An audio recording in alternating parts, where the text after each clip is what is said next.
성부와 성자와 성령의 이름으로 아멘.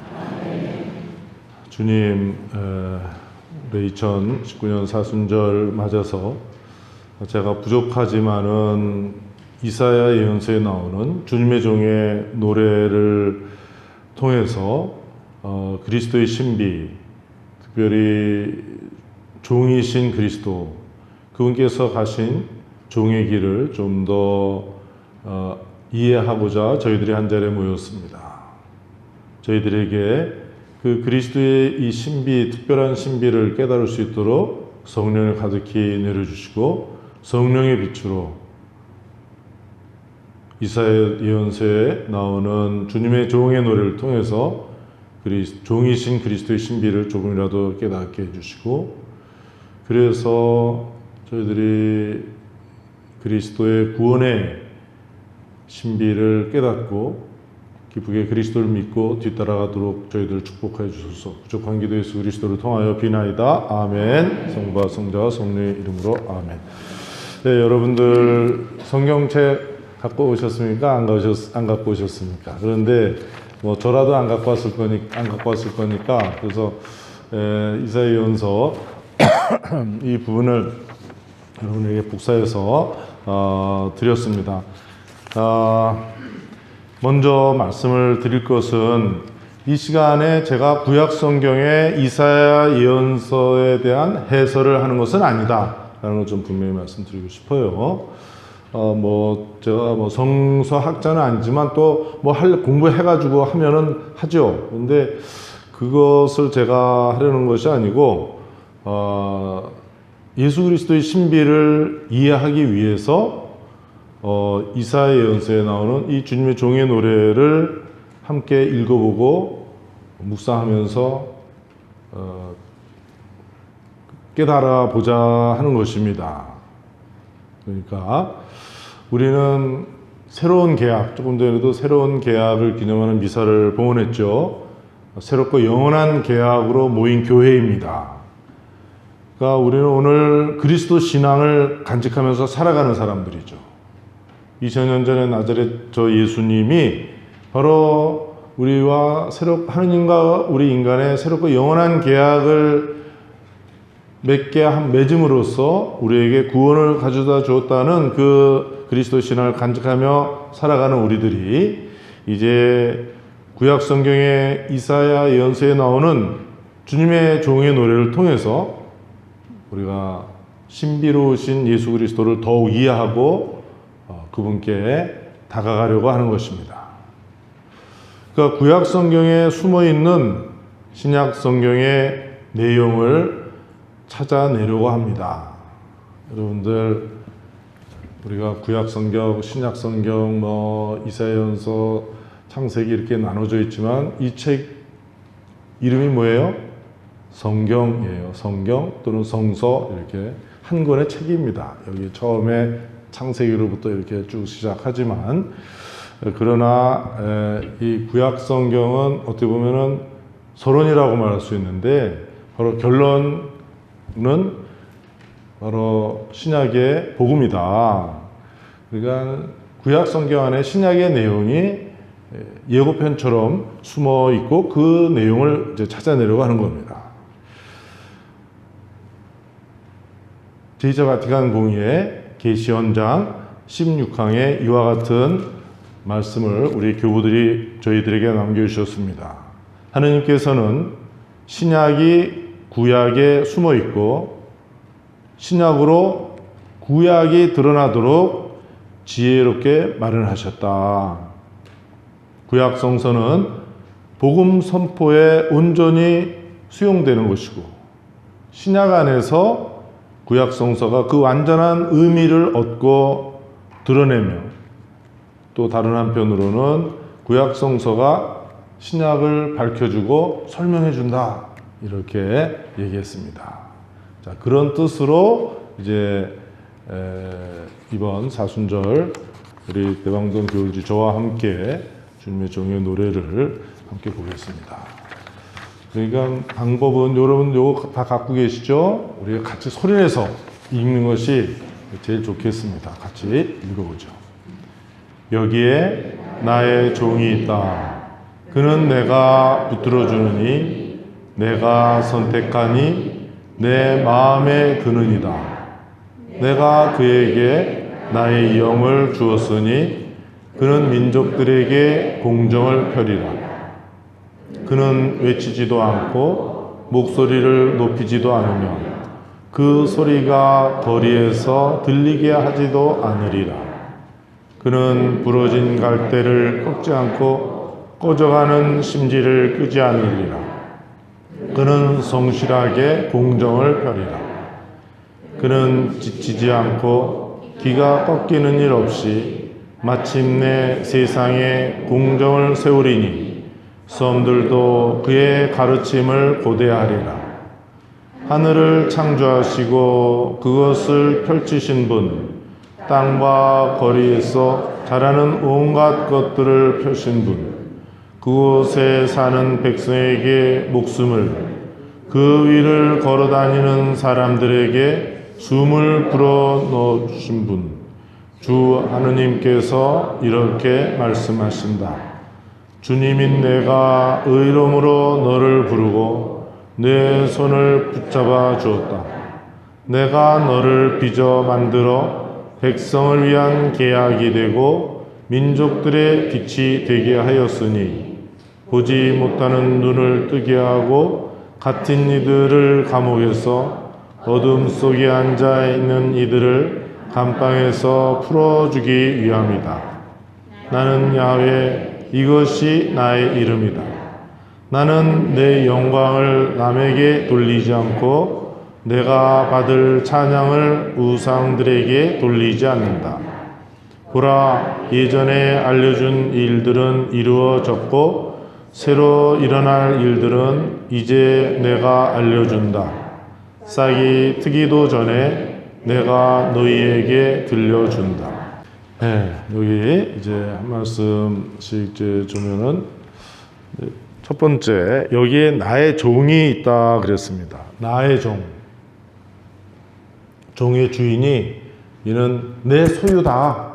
내 소유의 종이다. 이렇게 얘기했습니다.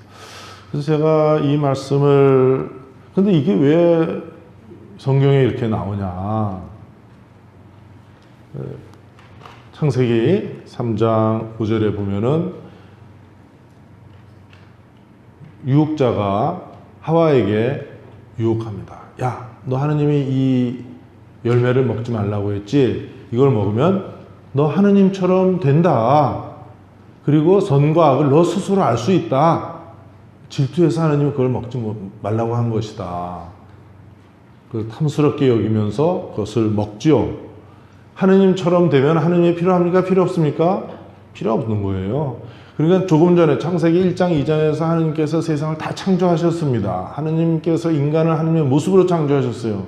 창세기 2장의 다른 버전에 보면 하느님이 그 흙의 먼지로 사람을 창조하신 다음에 코에다가 하느님의 숨을 불어넣어 주셨어요.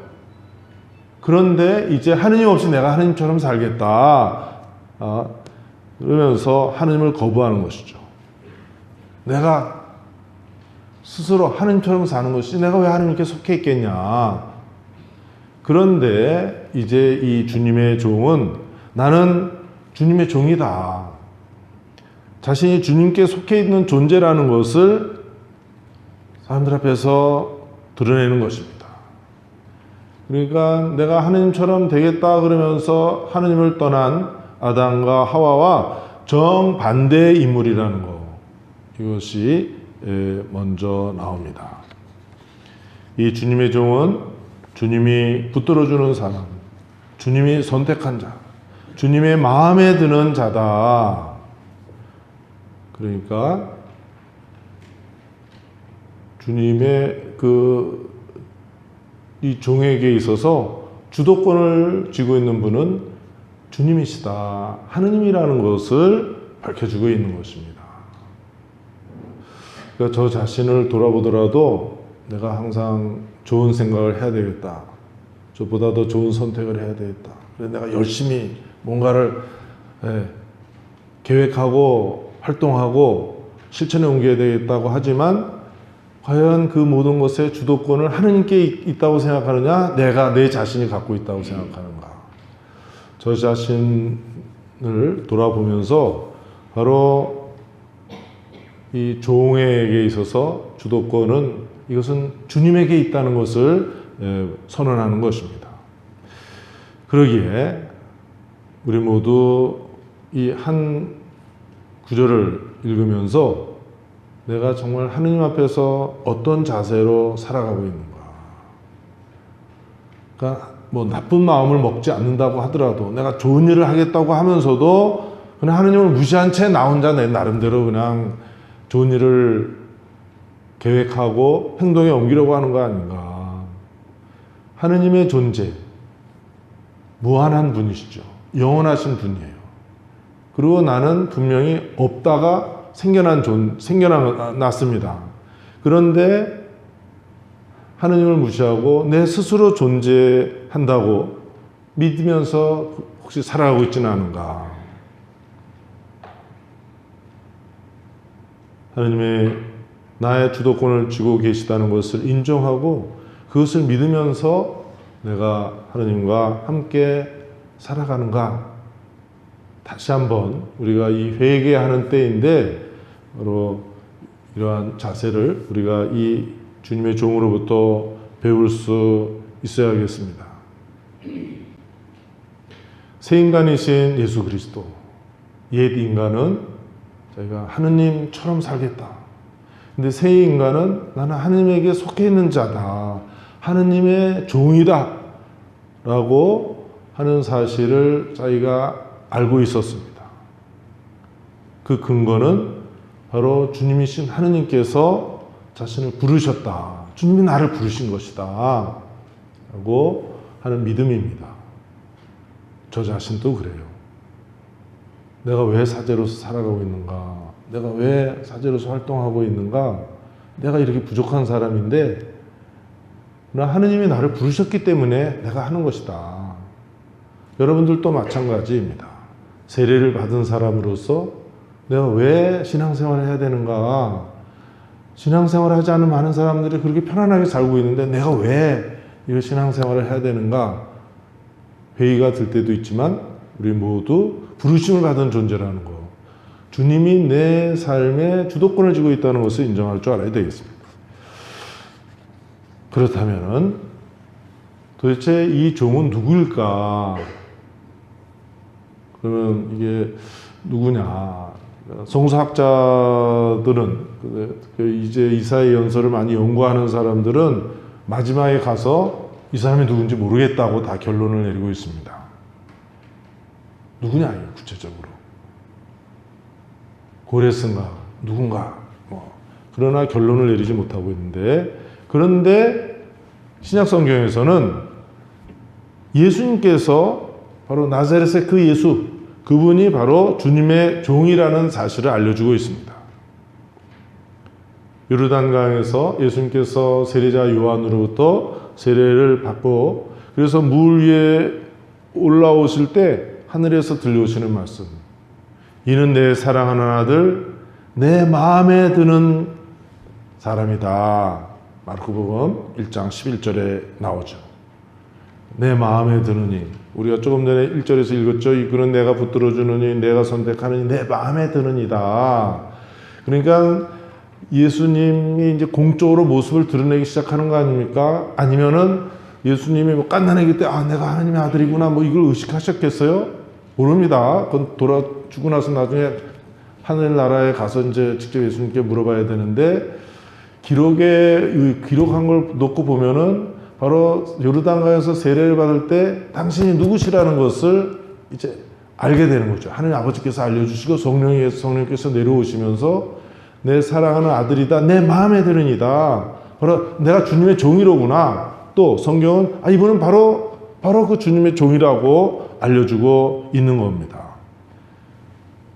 이제 막 예수님이 활동을 시작하시려고 하는데 그래서 복음서에서 기록하는 그 예수님의 삶은 종의 길이다. 우리가 공생활이라고 얘기하기도 합니다. 복음 선포 활동이라고 하기도 하는데 그것은 종으로서 가신 길이다. 주님의 그 종. 1장 맨 마지막에 보면은 내가 그에게 나의 영을 주었으니 라고 얘기합니다. 저는 여기서 멈췄어요. 그에게 나의 영을 주었다. 그러니까 구약 성경에 2장 7절에 보면은 주 하나님께서 흙의 먼지로 사람을 빚으시고 그 코에 생명의 숨을 불어넣으셨다고 했습니다. 그 하나님의 숨, 사랑의 숨을 죄를 통해서 잃어버리는 것이죠. 사랑하는 사람들 죄를 짓고 나면 무슨 죄 짓나요? 여러분이 더 잘 아실 거고 그러면은 그 사랑이 멈춰지죠. 그러니까 하느님께서 우리 인간에게 하나님의 숨을 불어넣어 주신 것이다. 그 숨은 언제까지 쉴 것 같아요? 언제까지? 영원토록 쉬게 된 것이죠. 그런데 인간이 하느님처럼 되겠다고 하면서 하느님을 떠나니까 인간의 숨이 멈추는 것이죠. 그리고 미워하고 그 자식들인 아담과 하와 사이에 폭력, 더더구나 살인사건이 벌어지지 않습니까? 그런데 이제 이 종에게 나의 영을 주었다. 루카복음 4장 18절 이제 예수님께서 루카복음에 의하면 이제 예수님께서 이제 복음 선포 활동을 시작하시는 겁니다. 공생활 막 시작하시는데 나자렛 회당에서 이사야 연설을 읽으시면서 주님의 성령이 나에게 내리셨다. 성령이 나에게 기름을 부으셔 가난한 사람들에게 복음을 전하게 하시고 묶인 이를 풀어주고 눈먼 이를 보게 하고 감옥에 갇힌 이에게 해방을 알려주고 희망을 선포하게 하셨다. 성령께서 다시 내려오신 것이다. 그 성경을 펴서 읽어주셨다고 하면서 예수님에게 바로 영이 내렸다고 얘기하고 있습니다. 요한복음에 보면은 예수님께서 부활하시면서 제일 먼저 하신 게 뭐예요? 요한복음 20장 22절에 제일 먼저 하신 게 그들에게 숨을 불어 넣으시면서 성령을 받아라 했어요. 그러니까 성령 강림에 대해서 우리가 보통 말하는 사도들이 모인 가운데 성령이 불효 모양으로 내려오고 그건 사도행전 2장에 나오는 거죠. 사도행전은 누가 썼어요? 루카가 썼죠. 1부는 예수행전, 2부는 사도행전 이 나오는 거예요. 그러니까 루카에 의하면 루카는 그렇게 기록하고 있는데 요한 성인은 그 복음서에서 성령 강림을 예수님의 부활과 함께 그들에게 숨을 불어넣으시면서 성령을 받아라. 성령을 받으신 예수님, 하느님을 거부하고 낙원을 떠난 인간에게 이제 성령이 내려오시는 것이죠. 하느님과 함께 살아가는 하느님의 영으로, 하느님의 숨으로 살아가는 새로운 인간이 모습을 드러낸 것이다. 그거는 그러나 루카 성인이 우리에게 알려주는 것처럼 성령으로 말미암아 동정성모 마리아께 잉태되어서 태어나신 분이십니다. 이렇게 주님의 종은 성령으로 가득 찬 하느님의 아들이시고 가난한 사람들에게 복음을 전하고 묶인 이를 풀어줄 메시아 사명을 완수하실 분이시다. 그것을 우리가 짧은 이 한마디에서 다시 한번 헤아려 볼 수 있겠습니다. 1장 마지막에 내가 그에게 나의 영을 주었으니 내가 민족들에게 공정을 펴리라. 공정을 펴리라 이게 무슨 말인가 저 생각도 잘 안 떠오르고 이렇게 좀 찾아보려고 해도 뭐 잘 설명이 안 되는 것 같고 그래서 그냥 통과하고서 그냥 이제 보통 저도 이렇게 넘어갔습니다. 공정을 펴리라. 그래서 다시 한번 찾아봤습니다. 공동번역, 그전에 우리가 다 공동번역을 썼는데 거기에서는 성실하게 바른 인생길만 펴리라 했습니다. 성실하게 바른 인생길. 또 개신교가 뭐 성경만으로 하니까 성경은 굉장히 발달되어 있죠. 거기서 어떻게 번역했는가 뭐 여러 가지 번역이 있지만 판결을 바로 세우리라 라고 했습니다. 판결을 바로 세우리라. 그러니까 공정을 펴리라. 올바른 재판을 내린다. 이제 끝에 가서 그 얘기를 하는 겁니다. 그러니까 그 이사야 예언서의 배경은 뭡니까? 이스라엘 사람들이 바빌론 제국의 침략을 당해서 바빌론으로 다 민족이 포로로 유배를 간 거예요. 그러니까 그 사회에 다 노동력이 필요했을 거 아니에요. 그러니까 포로로 노예처럼 데리고 가서 써먹고, 그 다음에 뭐 머리 좋은 사람들도 필요했을 거 아니에요. 머리 좋은 사람들도 데려다가 쓰고, 또 능력이 있는 사람들도 자기 사회의 일부분으로서 쓰는 거 아니겠습니까? 그러니까 우리나라도 항상 부자 나라에 이렇게 가가지고 거기 또 정착해서 또 살지만은 우리가 잘 됐다 그러지만 그 나라에서는 그걸 또 이용하는 것이죠. 우리나라에 온 사람들도 마찬가지일 거고. 자, 그런 가운데 뭐 그러면서 우리가 살아가지만, 근데 거기서 중요한 것은 무엇이냐? 이 바빌론 유배로부터 이스라엘을 구해주실 분이 누구냐 하는 겁니다. 민족 전체가, 이 사람들은 누구예요? 하느님께서 모세를 통해서 에집트 종살에서 해방시켜준 사람들 아닙니까? 그런데 이 사람들이 바빌론으로 다시 유배를 갔어요. 그러면 이 사람들을 바빌론 유배에서 해방시켜 주실, 구원하실 분이 하느님이냐, 모세를 통해서 해방시켜 주신 그 하느님이냐, 아니면 바빌론 사람들이 믿는 그 신이냐? 뭐야? 그 판결을 마지막에 제대로 내려주리라. 공정하게 그 공정을 펴리라 하는 것이 바로 그렇게 이해할 수 있겠습니다. 자, 그렇다면은 진짜 누가 옳으냐? 누가 올바른 하느님이냐? 바빌론의 신이냐? 이스라엘의 신이냐? 이제 그러면 이 내용을 보면서 오늘 우리 자신에게로 좀 돌아와야 되겠습니다. 오늘 누가 과연 우리에게 참된 구원을 가져다 주느냐? 뭐 바빌론 신 이런 건 우리한테 문제도 안 돼요. 우리를 정말 고통에서 구출해주고 불안한 미래에서 우리를 구원해줄 존재가 돈입니까? 권력입니까? 파워 아시잖아요. 부부간에도 파워 게임 하잖아요. 한번 보세요. 많은 사람들이 그냥 막 권력을 쫓아가잖아요. 모든 것을 다 팽겨치고, 그것이 정말 자신을 구원한다고 생각하느냐? 이기주의도 나만 살자, 나만 살 좀 보자. 뭐 그거 좀 그 다음으로 좀 두고 보자. 그러고는 그 미래를 보장해 주는 것이 내가 쌓아놓은 돈, 내가 만들어 놓은 그 좋은 조건과 환경이라고 생각하고 살아가는 것이냐?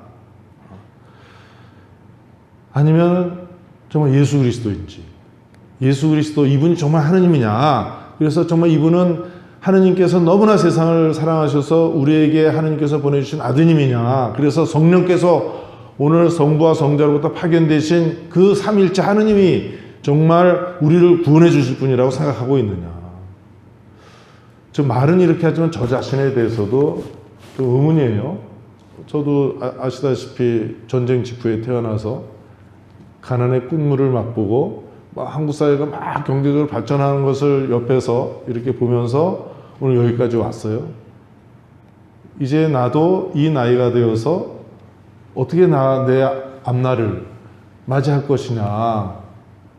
내 앞날에 대해서 정말 보장해 줄 분이 하느님이라고 생각하느냐. 겉으로는 사제복을 입고 있지만 마음속에서는 이 세상 것이 나에게 안정을 가져다 줄 것이라고 여기면서 그것을 정말 찾고 있느냐. 내 자신이 하느님 앞에서 조용히 제 자신에게 던진 질문이죠. 자, 그건 내 문제고 여러분들은 어떻게 여기느냐.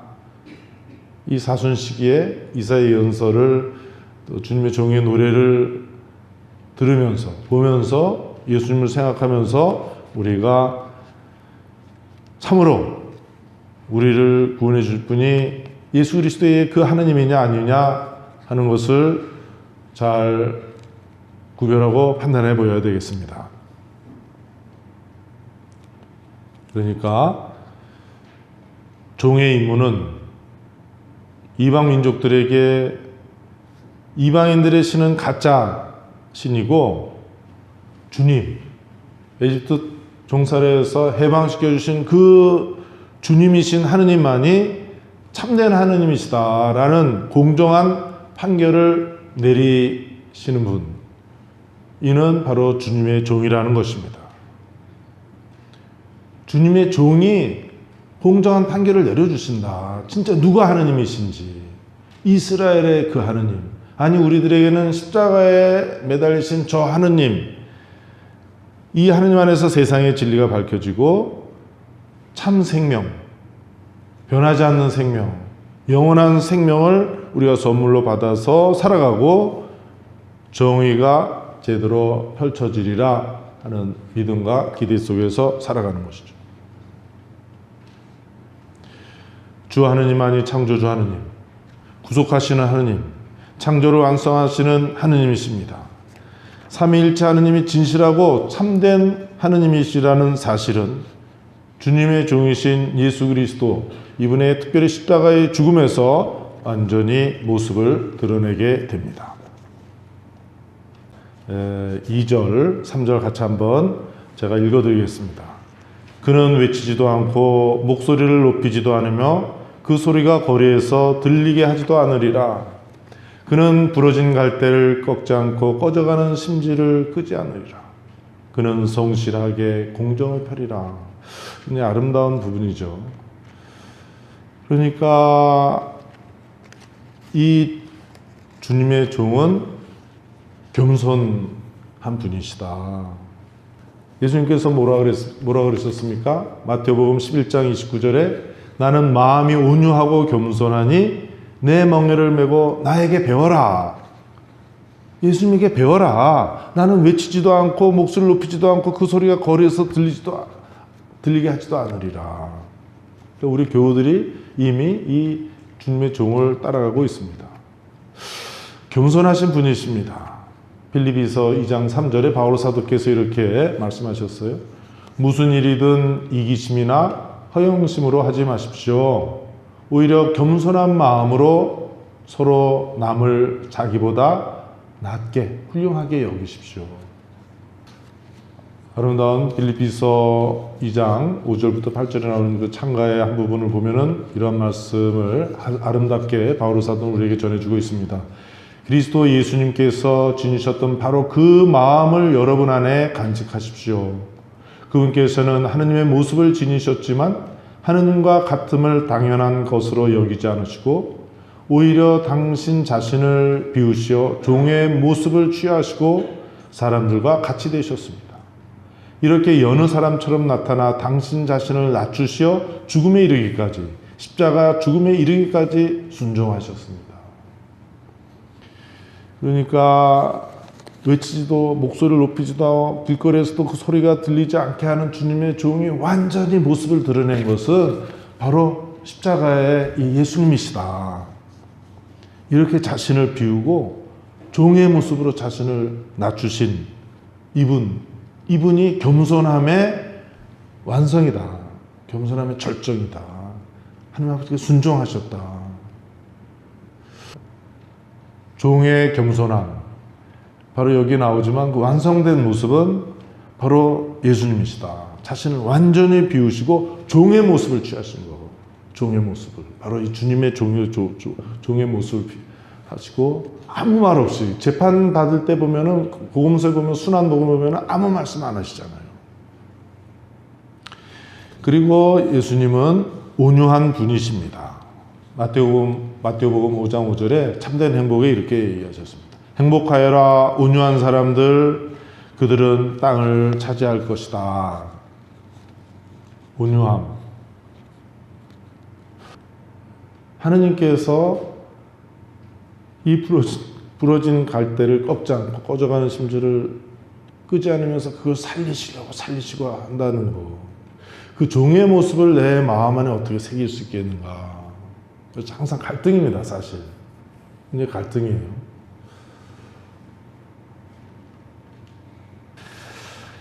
그러니까 어떠한 사람이 온유한 사람들이냐. 작은 이들, 가난한 이들에게서 희망의 끈을 놓지 않는 주님의 종이다.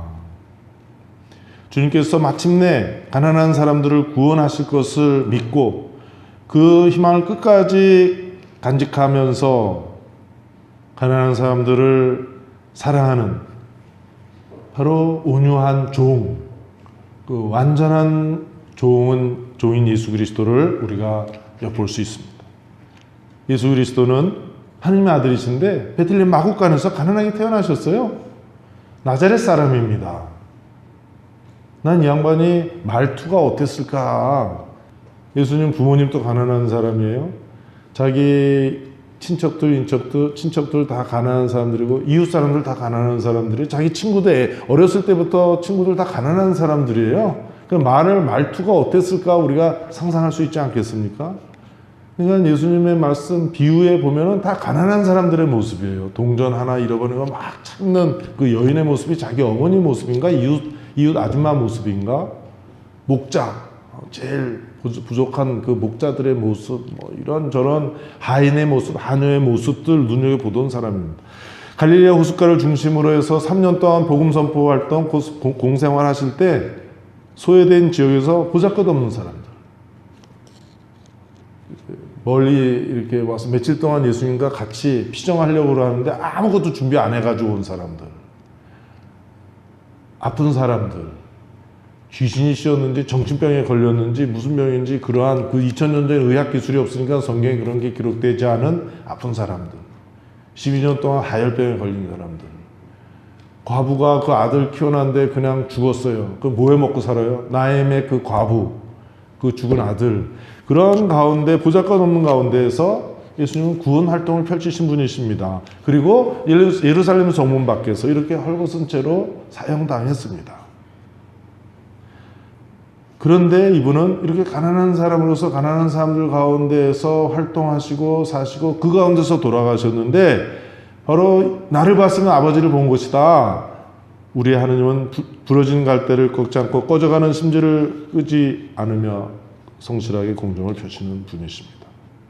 떠버리지 않고 묵묵히 갈바리아 십자가를 향해서 나아가시는 분이십니다. 저하고 얼마나 모습이 멀어요. 그래서 저도 끊임없이 회개해야 된다. 이분에게로 다가가야 된다. 방향을 바꿔. 그래야지 죽어서 주님의 품에 안길 거 아니에요. 자꾸 그분에게 다가가야지. 정반대 방향으로 가고 있는 제가 올 사순절에도 원님 덕분에 나발 불듯이 정말 여러분들이 가는 회개의 그 길에 저도 동참해서 바로 이 겸손하고 온유한 완전한 종 예수 그리스도를 좀이라도 가까이 따를 수 있기를 바랍니다. 이제 8절에 보면은 하느님의 영광, 이제 영광의 하느님에 대해서 잠깐 같이 좀 보도록 하겠습니다. 8절에 보면은 나는 야훼 이것이 나의 이름이다.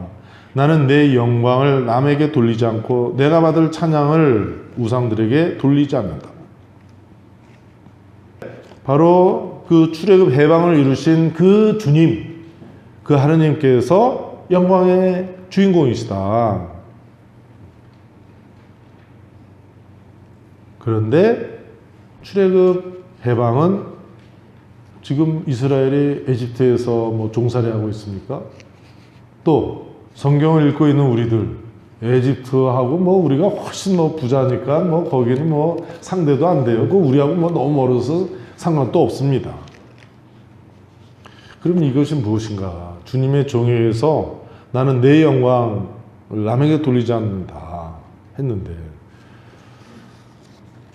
요한복음으로 다시 돌아와야 되겠습니다. 요한복음 17장 18장에는 예수님께서 체포되시는 거예요. 저녁을 드시고 나서 시간이 좀 제자들과 긴박한 막 긴장이 막 가득한 그 시간 막 붙잡히기 직전이니까 알잖아요. 누가 날 붙잡으러 오는지. 막 붙잡히기 직전에 긴박한 순간이 지나고 붙잡혔다가 그 다음날 낮에 오후 3시는 이미 숨을 거두는 거예요. 뭐 불법 재판이고 막 불법으로 이렇게 사람을 죽이는 그런 상황인데 바로 그 직전에 요한복음 17장에서 예수님께서 이렇게 기도하셨습니다. 하느님 아버지께 기도하셨어요. 아버지 때가 왔습니다. 아들이 아버지를 영광스럽게 하도록 아버지의 아들을 영광스럽게 해주십시오. 그 십자가의 영광이죠. 바로 죽음을 놔두고 죽음 앞에서 자신의 죽음에 하나님 아버지의 영광 또 나의 영광의 때라고 이렇게 보고 계시는 거예요. 그러니까 다시 거슬러 보면은 요한복음 2장에 가나의 혼인잔치에서 성모님께서 얘야 술이 떨어졌구나. 그 여인은 나와 무슨 상관이? 저의 때가 아직 오지 않았습니다. 무슨 때? 영광의 때가 오지 않았습니다. 이제 17장에 자신의 죽음을 바로 앞에 두고 예수님께서 영광의 때가 이제 때가 왔습니다. 영광의 때가 왔습니다. 십자가에서 드러나는 하나님의 영광. 조금 전에 봤던 이사야서 12장 8절에 나는 내 영광을 남에게 돌리지 않으리라. 내가 받을 찬양을 우상에게 돌리지 않으리라. 그리고 이 영광은 바로 하느님께서 인간이 되셔서 십자가에서 돌아가시면서 드리는 영광이다. 이것을 우리가 마음속에 좀 새길 수 있어야 되겠습니다. 저 아직도 사실은 말은 이렇게 하지만 잘 몰라요. 내가 조금이라도 힘들면은 여기서 벗어나려고 그냥 애를 쓰고 또 욱하는 성격 나오고 그냥 제가 어떻게 지내는지 저도 잘 모르겠어요. 그렇게 하고 많이 살아가는데 그래도 자꾸 좀 어느 순간부턴가 이 교회 안에서 바로 십자가의 영광을 제가 이렇게 생각하게 되고 묵상하게 되고 이게 과연 무엇인가. 그러니까 타지 않는 떨기나무 탈주기 3장에 나오는 모세가 나무에 불꽃이 있는데 제가 안 떨어지고 그런 걸 보는 것처럼 저도 이렇게 이게 뭐냐 아직도 이러고 있는데 십자가에서 드러나는 하나님의 영광 바로 이 주님의 종 예수 그리스도 안에서 이루어지는 겁니다. 이레네 성인은 말씀하셨어요. 살아있는 사람은 바로 하나님의 영광이다. 그러니까 바로 이 십자가에서 영광을 통해서 사람들은 살아나지 않는가. 예수님부터 부활하셨잖아요. 우리들도 왜 십자가 밑에 모여요? 여기서 우리 구원받았다는 거 아니에요. 이 영광의 십자가를 통해서 우리가 살아나게 된 거 아닙니까? 죄와 죽음으로부터 구원된 거 아니에요. 그러니까 하나님의 영광은 살아있는 사람이다. 한편으로는 우리가 계속 사람들을 살려야 된다. 사람들이 막 힘들게 살 때 이러잖아. 야, 이거 사는 게 아니라 죽은 거다, 죽은 거. 사는 게 아니라고. 이 세상에 정말 사람들이 얼마나 어둠에 갇혀서 비참하게 살고 있습니까?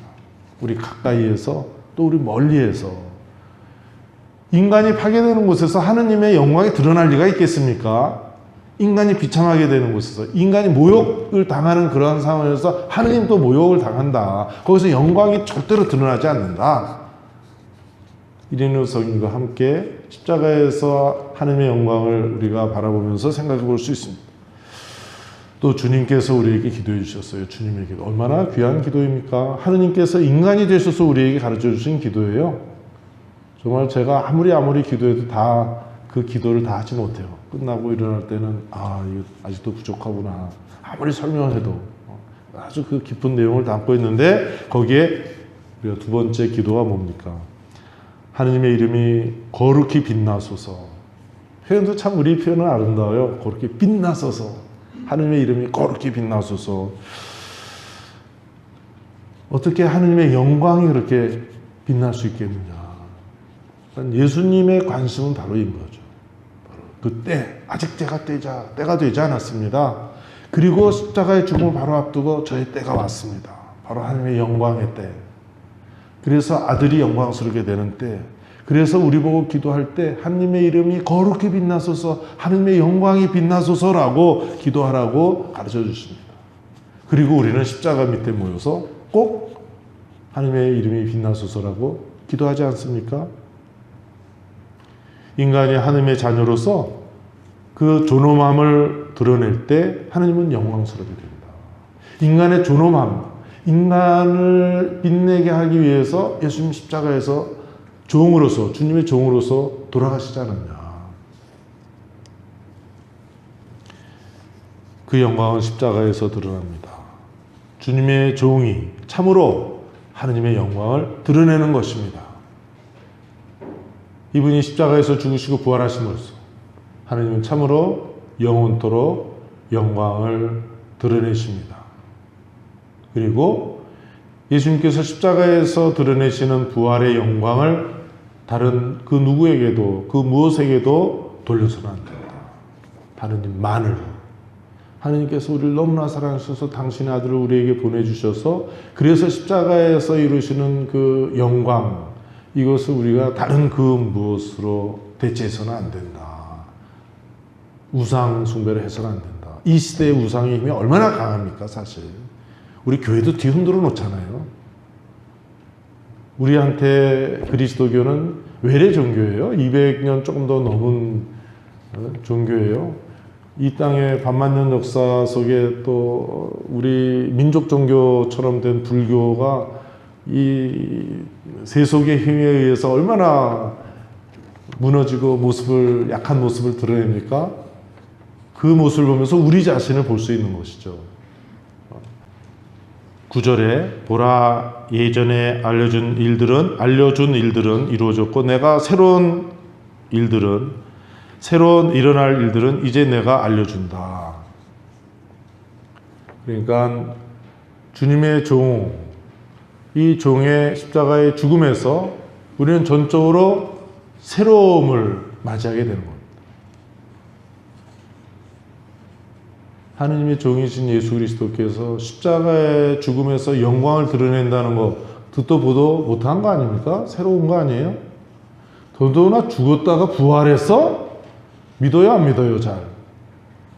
그러니까 너무나 낯설어가지고 우리가 이거 좀 가까이 안 가는 거예요. 부활을 마음에 새기지 않습니다. 부활을 위해서 십자가에 죽고 부활절을 맞이하기 위해서 사순절을 지내는데 너무나 새로워가지고 너무나 낯설어요. 그래서 우리가 부활을 이렇게 가까이 이렇게 좀 잘 지내지 못하는 거 아닌가 하는 질문도 하게 됩니다. 그러나 주님의 종의 이 십자가의 죽음과 부활에서 우리는 전적으로 새로움을 맞이하게 되고, 그래서 우리는 그 새로움을 또 끊임없이 기다립니다. 올해 사순절 담화문에서 우리 프란시스코 교황님께서 우리들에게 이런 말씀을 주셨죠. 파스카를 경축하며, 파스카가 뭐라 그랬어요? 원래 파스카라는 말은 지나가다 하는 말이에요. 그러니까 구약 성경의 복음이 뭐죠? 출애굽이에요. 에집트 종살이에서 해방된 거. 우리도 지금 3.1운동 100주년 해가지고 막 얘기하고 아직도 한일 간의 그 감정을 다 풀지 못해가지고 서로 적대적인 관계로 더 요즘에 더 악화되고 있는데 얼마나 치가 떨리는 일입니까? 우리도 뭐 그 옛날엔 더 했죠. 그런데 하느님께서 에집트에서 종살이한 노예 생활하고 있는 이 이스라엘 사람들을 해방시키려고 하니까 그 순순히 내줍니까? 그 값싼 노동력 아니에요. 그 에집트에서 모든 일들은 다 노예를 시켜서 이제 값싸게 제공받는 건데 그걸 어떻게 내놓습니까? 그러니까 10번째 재앙을 보내죠. 저승사자를 보내는 겁니다. 죽음의 사자를 보내서 이집트의 맏자식들을 다 죽여라. 그런데 그럼 이스라엘 사람들도 다 죽이면 어떻게 하냐? 그러니까 어린 양의 피를 문에다 발라? 그러면은 저승사자, 이거는 이스라엘, 그러면 통과. 이집트 가서 죽이고. 그러니까 할 수 없이 파라오가 내주는데 그것도 또 안 되겠다 싶어서 막 병사들을 보내지 않습니까? 그 홍해 바다에서 다 이제 빠져 죽는 것인데. 그래서 지나가다. 어린 양의 피를 보고 죽음의 사자가, 저승사자가 지나가다. 파스카의 밤. 이 사람들이 항상 그 밤을 계속 기리고, 그래서 막 급하게 도망 나와야 되니까 누룩 없는 빵 쓴 풀 먹으면서 막 뛰쳐나오는 걸 그대로 기념하지 않습니까? 재현하면서. 근데 이제 우리는 더 이상 에집트 종살이 하는 게 아니에요. 더 지긋지긋한 종살이를 하는 건 뭐예요? 죽음의 종살이 하잖아요. 죽음에서 어떻게 벗어나? 죽음은 죄의 결과인데 어떻게 죄에서 벗어나? 죄 통회하고 돌아서서 또 죄 짓는 거 아니야, 우리가. 눈 뜨고 죄 짓지만 눈 감고도 죄 지어요. 죄의 노예. 그런데 바로 하느님의 어린 양, 그냥 어린 양이 아니라 하느님의 어린 양, 하느님이신 어린 양, 하느님이 우리에게 어린 양이 되어서 저렇게 십자가에서 죽으면서 그 피를 통해서 죽음의 사자, 죄와 죽음으로부터 우리가 이제 풀려난 것이다. 파스카, 새로운 파스카 바로 여기서 나오는 거죠. 그래서 가장 중요한 거니까 우리가 항상 미사 때마다 예수님께서 나를 기억하여 이를 행하여라. 이런 새롭고 영원한 계약을 맺는 내 피해자니 너희와 모든 일 죄 사함을 위하여 흘릴 피다. 그대로 해라. 땀과 포도주 축성하고 사람을 축성해서 바로 그 자리를 다시 오늘 여기서 다시 생생하게 이뤄내시는 거 아니에요. 파스카 축제를 우리가 매번 미사 때마다 거행하는 것이죠.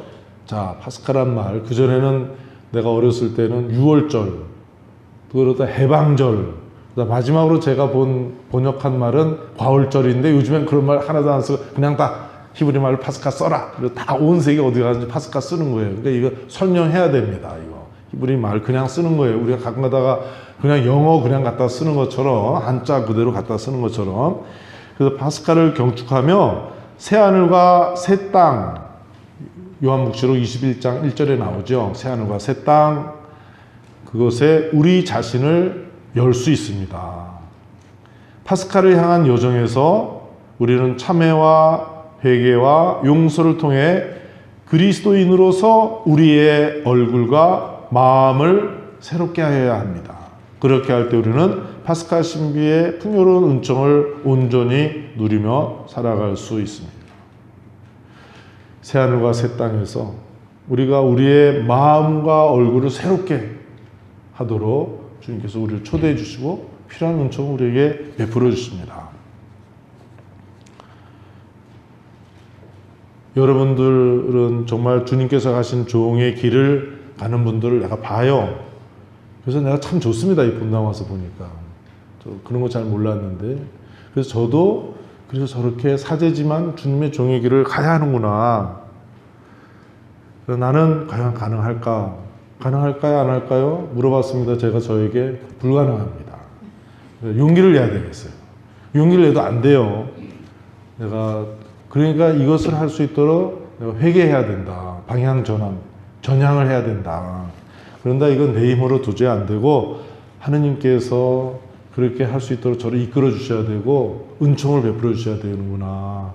그래서 여러분들이 저를 위해서도 정말 이 주님의 종의 노래를 말로만 입술만 떠드는 게 아니라 저 본당 친구도 정말 주님의 종의 마음으로 그 외적인 모습도 그대로 좀 갖추면서 종이신 그리스도를 따라가는 삶을 살아가도록 주님께 좀 은총을 청해 주시기를 좀 간곡히 바라겠습니다. 그러면서 오늘 강의 여기서 끝내고 기도로서 가만 생각하니까 이 주님의 종의 노래를 같이 천천히 잘 읽는 것만 해도 좋은 기도가 되겠습니다. 성부와 성자와 성령의 이름으로 아멘.